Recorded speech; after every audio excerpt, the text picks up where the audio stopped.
સુરતના રુદ્રપુરા વિસ્તારમાં સરકારી જમીન પર અનઅધિકૃત કબજા ધરાવતા કાચા પાકા મકાનોના ડિમોલિશનની કાર્યવાહી શરૂ થઈ છે.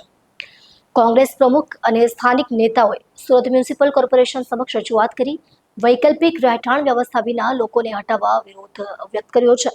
સરકારી જમીન મુક્ત કરવાના આ અભિયાનમાં સ્થાનિક વાસીઓએ પુનર્વાસની માંગ સાથે પાલિકા મુખ્ય કચેરીએ ધરણા પ્રદર્શનની સાથે પાલિકા કમિશનરને રજૂઆત કરી હતી. રુદ્રપુરામાં સરકારી જમીન પરથી અનધિકૃત કબજા દૂર કરવા ડિમોલિશનની કાર્યવાહી સામે સુરત કોંગ્રેસે સ્થાનિકોના હકના સવાલ ઉઠાવ્યા છે. રુદ્રપુરા વોર્ડ નંબર 1 વિસ્તારમાં સરકારી જમીન પરથી અનધિકૃત કબજા દૂર કરવા મ્યુનિસિપલ કોર્પોરેશન દ્વારા ડિમોલિશનની કાર્યવાહી શરૂ કરવામાં આવી છે. આ કાર્યવાહી હેઠળ વર્ષોથી વસતા સ્થાનિક નિવાસીઓને હટાવવામાં આવી રહ્યા છે, જેના પર કોંગ્રેસ પાર્ટી અને સામાજિક કાર્યકરોએ વૈકલ્પિક રહેઠાણ વિના લોકોને બેઘર બનાવવા વિરોધ દર્શાવ્યો છે.